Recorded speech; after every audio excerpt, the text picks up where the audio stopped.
Movie ಬಫ್ಗಳಿಗೆ ಒಂದು most unexpected clash ಒಂದು ನೋಡೋದಕ್ಕೆ ಸಿಗ್ತಾ ಇದೆ, ಮಾತನಾಡೋದಕ್ಕೆ ಸಿಗ್ತಾ ಇದೆ. ಯಾವ್ಯಾವುದೋ ಸಿನಿಮಾಗಳು, ಯಾವ್ದ್ಯಾವುದೋ ಭಾಷೆಯಲ್ಲಿ ತೆಲುಗು, ತಮಿಳ್, ಮಲಯಾಳಂ ಹೀಗೆ ಯಶ್ ಅವರ ಟಾಕ್ಸಿಕ್ ಚಿತ್ರಕ್ಕೆ ಬೇರೆ ಬೇರೆ ಸಿನಿಮಾಗಳು ಕಾಂಪಿಟೇಷನ್ ಕೊಡ್ಬೋದು ಅಂತ ಅಂದ್ಕೊಂಡಿದ್ದೆ. ಆ್ಯಂಡ್ ಡೈರೆಕ್ಟ್ ಕ್ಲಾಶ್ ಅಂತ ಸದ್ಯಕ್ಕೆ ಯಾವುದೂ ಇಲ್ಲ.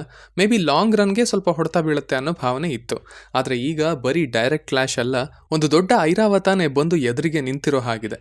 ಟಾಕ್ಸಿಕ್ ಅನ್ನೋದು ನಮ್ಮದೇ ಸಿನಿಮಾ, ಯಶ್ ಅವರ ಸಿನಿಮಾ, ಕರ್ನಾಟಕದಿಂದನೇ ಬರ್ತಿರುವಂಥ ಸಿನಿಮಾ ಆದರೂ ಸಹ ಈಗ ಎದುರಿಗೆ ಬರ್ತಿರುವಂಥ ಸಿನಿಮಾಗೆ ಡೆಫಿನೆಟ್ಲಿ ಒಂದು ಅಪ್ಪರ್ ಹ್ಯಾಂಡ್ ಇದೆ ಸದ್ಯಕ್ಕೆ ಅನ್ನೋದನ್ನು ನಾವು ಒಪ್ಕೊಳ್ಳೇಬೇಕಾಗತ್ತೆ. ಸೊ ಅದು ಏನಕ್ಕೆ, ಏನೇನು ರೀಸನ್ಸ್, ಈ ಕ್ಲಾಶ್ ಟಾಕ್ಸಿಕ್ಗೆ ಎಷ್ಟು ಚಾಲೆಂಜಿಂಗ್ ಆಗಿ ಇರಬಹುದು ಅನ್ನೋದನ್ನೆಲ್ಲ ಒಂಚೂರು ನೋಡ್ಕೊಂಬರೋಣ ಬನ್ನಿ. ಸೊ ಆದಿತ್ಯಧರ್ ಅವರ ದುರಂಧರ್ ಸಿನಿಮಾ ಬಗ್ಗೆ ನಿಮಗೆ ಗೊತ್ತೇ ಇರುತ್ತೆ. ಆ ಟ್ರೈಲರ್ಗೆ ನಾನು ರಿಯಾಕ್ಟ್ ಮಾಡಿದ್ದೆ ಕೂಡ, ಬಿಕಾಸ್ ನಾನು ಅದರ ಮೇಲೆ ಎಕ್ಸ್ಪೆಕ್ಟೇಷನ್ಸ್ನ ಇಟ್ಕೊಂಡಿದ್ದೆ. ಆ ಸ್ಟಾರ್ ಕಾಸ್ಟ್ ನೋಡಿನೇ ಅಬ್ಬಾ ಗುರು ಈ ಸಿನಿಮಾಗೆ ಹೋಗಬೇಕು ಅನ್ನೋದಿತ್ತು. ಆ್ಯಂಡ್ ಬಿಟ್ಟಂಥ ಹಾಡುಗಳು, ಆ ಸೌಂಡ್ ಟ್ರ್ಯಾಕ್ ಎಲ್ಲನೂ ಇನ್ನೂ ಪುಷ್ ಮಾಡ್ತಾನೆ ಇದ್ವು. ಡೆಫಿನೆಟ್ಲಿ ಸಿನಿಮಾ ಸೂಪರ್ ಆಗಿರುತ್ತೆ ಅಂತ. ಆ್ಯಂಡ್ ಸಿನಿಮಾ ಕೂಡ ಹಾಗೇ ಇತ್ತು.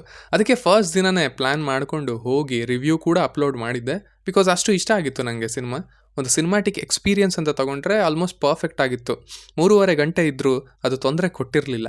ಆಲ್ಮೋಸ್ಟ್ ತುಂಬ ಬೇಗನೆ ಆ ವರ್ಡ್ ಒಳಗೆ ಕರ್ಕೊಂಡು ಹೋಗುತ್ತೆ. ಆ್ಯಂಡ್ ಅಲ್ಲಿಂದ ಇನ್ನೂ ನೋ ಟರ್ನಿಂಗ್ ಬ್ಯಾಕ್.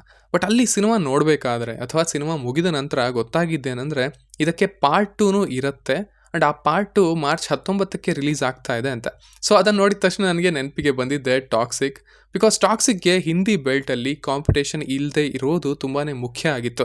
ಆ ಫ್ರೀ ಸ್ಪೇಸ್ ಬೇಕಿತ್ತು ಸಿನಿಮಾಗೆ. ಸೊ ಇಲ್ಲಿ ತನಕ ಅದು ಇರಲಿಲ್ಲ. ಬಟ್ ಆ ಡೇಟ್ನ ಸ್ಕ್ರೀನ್ ಮೇಲೆ ನೋಡಿದ ತಕ್ಷಣ ಅರ್ಥ ಆಯಿತು, this is going to be tough ಅಂತ. ಯಾಕಂದರೆ ಧುರಂಧರ್ನ ಸಕ್ಸಸ್ ಹೇಗಿರುತ್ತೆ ಅನ್ನೋದು ಆಲ್ಮೋಸ್ಟ್ ಸಿನಿಮಾ ಮುಗಿದ ತಕ್ಷಣವೇ ಗೊತ್ತಾಗಿತ್ತು. ಅದು ಸೂಪರಾಗಿ ಓಡುತ್ತೆ ಅಂತ. ಆ್ಯಂಡ್ ಅದು ಹಾಗೇನೆ ಓಡ್ತಾ ಇದೆ ಕೂಡ.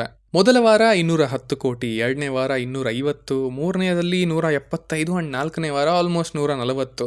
ಸೊ ಕನ್ಸಿಸ್ಟೆಂಟಾಗಿ ಗ್ರೋ ಆಗಿ ಆ್ಯಂಡ್ ಅದನ್ನು ಹೋಲ್ಡ್ ಮಾಡ್ತಾ ಇದೆ ಕೂಡ 4ನೇ ವಾರಕ್ಕೂ ಕೂಡ ಸಿನಿಮಾ. ಇಂಪಾರ್ಟೆಂಟ್ ವಿಷಯ ಏನಂದರೆ ಇದು ಇಂಡಿಯಾ ಕಲೆಕ್ಷನ್ಸ್ ಅಷ್ಟೇ. ನಂತರ ಅವರು ಡಬ್ಬಿಂಗ್ ಕೂಡ ಮಾಡಿಲ್ಲ ಬೇರೆ ಭಾಷೆಗಳಲ್ಲಿ. ಆ್ಯಕ್ಚುಲಿ ಆ ರೂಟನ್ನು ಅವರು ಎಕ್ಸ್ಪ್ಲೋರೇ ಮಾಡಿಲ್ಲ.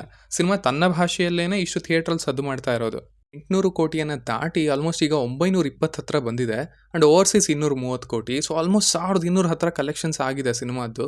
Extremely positive word of mouth and long run ಬೇರೆ. ಸಿನಿಮಾ ತಿಂದಾಗ್ತಾ ಇದೆ ಬಾಕ್ಸ್ ಆಫೀಸನ್ನು. ಪ್ಯಾನ್ ಇಂಡಿಯಾ ಅನ್ನೋ ರೀತಿ ಪ್ಲ್ಯಾನ್ ಮಾಡಿರಲಿಲ್ಲ ಅಂದರು. ಆ ರೀತಿ ಎಲ್ಲ ಸ್ಟೇಟ್ಗಳಿಗೂ ಹೋಗಿ ಪ್ರಮೋಟ್ ಮಾಡಿಲ್ಲ ಅಂದರೂ ಕೂಡ. ಸೊ ಅಫ್ಕೋರ್ಸ್ ಪಾರ್ಟ್ 2ಗೆ ವೆಲ್ಕಮ್ ಏನೇ ಸೂಪರ್ ಆಗಿರುತ್ತೆ. ಆಲ್ಸೋ ರಿವ್ಯೂನಲ್ಲೂ ಹೇಳಿದೆ ಕೂಡ, after a long time finally part 2 ಅನ್ನೋದಕ್ಕೆ ಒಂದು ವ್ಯಾಲ್ಯೂ ಬಂದಿದೆ ಅಂತ. ಬಿಕಾಸ್ ಇಲ್ಲಿ ಕಥೆ ಇದೆ, ಎಲ್ಲವನ್ನ ಎಸ್ಟಾಬ್ಲಿಷ್ ಮಾಡಿದ್ದಾರೆ ಪಾರ್ಟ್ 1 ಅಲ್ಲೇನೆ. ಸೊ ಜೆನ್ಯೂನ್ ಆಗಿನೇ, ಆರ್ಗ್ಯಾನಿಕ್ ಆಗಿನೇ ಪಾರ್ಟ್ 2ಗೆ ಜಾಗ ಇದೆ. ಆ್ಯಂಡ್ ಜನ ಕೂಡ ಇನ್ಕ್ಲೂಡಿಂಗ್ ಮೀ ಅದನ್ನು ನೋಡೋದಕ್ಕೆ ವೆಯ್ಟ್ ಮಾಡ್ತಾ ಇದ್ದಾರೆ. And the best part of Dhurandhar ಏನಂದರೆ it's not just the story, it's the experience. ಅದು ನಿಮ್ಮನ್ನು ಅದರ ವರ್ಲ್ಡ್ ಒಳಗಡೆ ಎಳ್ಕೊಂಡು ಹೋಗ್ಬಿಡುತ್ತೆ ಬೇಗ. ಸೊ ಅದು ಎಲ್ಲ ಟೆಕ್ನಿಷಿಯನ್ಸ್ನ ಎಫರ್ಟ್, ಎಲ್ಲರೂ ಒಂದೇ ವೇವ್ ಲೆಂತ್ನಲ್ಲಿ ಕೆಲಸ ಮಾಡಿದ್ದಾರೆ ಅನ್ನೋ ಥರ. ಆ್ಯಂಡ್ ಈಗ ಧುರಂಧರ್ ಪಾರ್ಟ್ 2ನ ಪ್ಯಾನ್ ಇಂಡಿಯಾ ಸಿನಿಮಾ ಆಗಿ ಟ್ರೀಟ್ ಮಾಡೋದಕ್ಕೆ ನೋಡ್ತಾ ಇದ್ದಾರೆ. ತೆಲುಗು ಹಾಗೆ ತಮಿಳ್ನಲ್ಲಿ ಡಬ್ಬಾಗಿ ಬರುತ್ತಂತೆ ಸಿನಿಮಾ. ಸೊ ಅದು ಕೂಡ ಒಂಥರ ಅಡ್ವಾಂಟೇಜ್ ಸಿನಿಮಾಗೆ ಈಗ. ಸೊ ಎಲ್ಲ ರೀಸನ್ಸಿಂದಾನೇ ಇದು ಈಗ ಒಂದು ಮ್ಯಾಮತ್ ಚಾಲೆಂಜ್ ಆಗಿ ನಿಂತ್ಕೊಂಡಿದೆ ಟಾಕ್ಸಿಕ್ನ ಎದುರುಗಡೆ. ಇನ್ನು ಟಾಕ್ಸಿಕ್ ಕಡೆಗೆ ಬರೋದಾದರೆ it's an important film for Yash. Yash ಅವರು KGF ಆದಮೇಲೆ ಯಾವುದೇ ಸಿನಿಮಾವನ್ನು ಮಾಡಿಲ್ಲ. KGF ಪಾರ್ಟ್ 2 ಬಂದಿದೆ ಆ್ಯಂಡ್ ಅದರಿಂದ ಅವರಿಗೆ ಯುನಾನಿಮಸ್ ಸಕ್ಸಸ್ ಸಿಕ್ಕಿದೆ.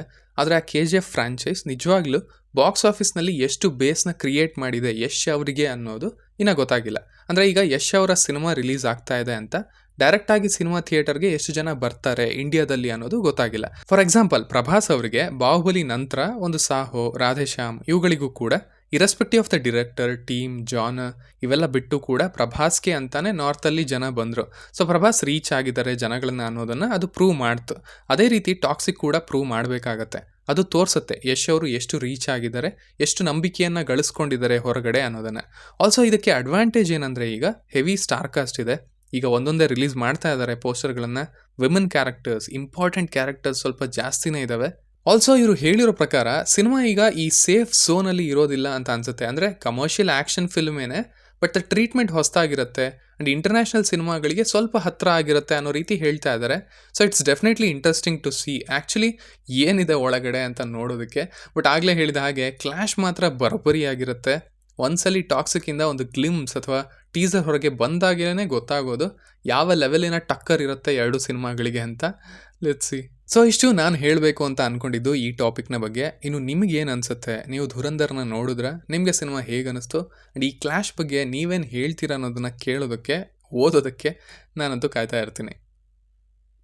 ಆ್ಯಸ್ ಯೂಶ್ವಲ್ ಮತ್ತೆ ಸಿಗೋಣ.